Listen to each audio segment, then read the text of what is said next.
சப்பாத்திக்கு ஒரு புது விதமான சைட் டிஷ் ட்ரை பண்ணியிருந்தேன். சூப்பரா இருந்துச்சு. சரி எல்லார்கிட்டயும் ஷேர் பண்ணலான்ட்டு, ட்ரை மசாலா, இஞ்சி, பூண்டு, வெங்காயம், தக்காளி, முந்திரி எல்லாத்தையும் ஆட் பண்ணிவிட்டு நல்லா இது மாதிரி வதக்கிட்டு ஆற வச்சுக்கலாம். ஆற வச்சு பேஸ்ட் பண்ணிக்கலாம். அகைன் 1/2 டீஸ்பூன் எண்ணெயில் 2 கப்பு பொடியாக சாப் பண்ண வெந்தயக்கீரை நல்லா வதக்கிட்டு, கொஞ்சமாக எண்ணெய், கொஞ்சம் நெய்யில் சீரகம், மஞ்சள் பொடி, மிளகாய் பொடி, கரம் மசாலா, காஷ்மீரி சில்லி பவுடர், தனியா பொடி இது எல்லாத்தையும் ஆட் பண்ணி நல்லா மிக்ஸ் பண்ணிவிட்டு அரைச்ச பேஸ்ட்டு கொஞ்சம் தண்ணி ஆட் பண்ணி நல்லா வதக்கிட்டு 1 கப் பாயில் பண்ண பச்சை பட்டாணி, அதுக்கப்புறம் வதக்குன கீரை எல்லாத்தையும் ஆட் பண்ணிவிட்டு 10 நிமிஷம் லோ ஃப்ளேமில் மூடி வச்சுட்டு லாஸ்ட்டாக கொஞ்சம் ஃப்ரெஷ் க்ரீம் ஊற்றி இறக்கணுன்னா dhaba style methi matar malai ready.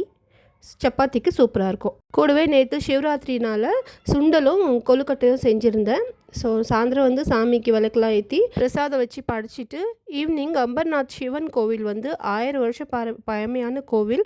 So அங்கே வந்து நான் சின்ன வயசுலேருந்து பார்க்குற திருவிழா. இப்போ எங்கள் பசங்களை விட்டுட்டு நாங்கள் போயிட்டு வர்றது ஹாப்பியாக இருந்தது.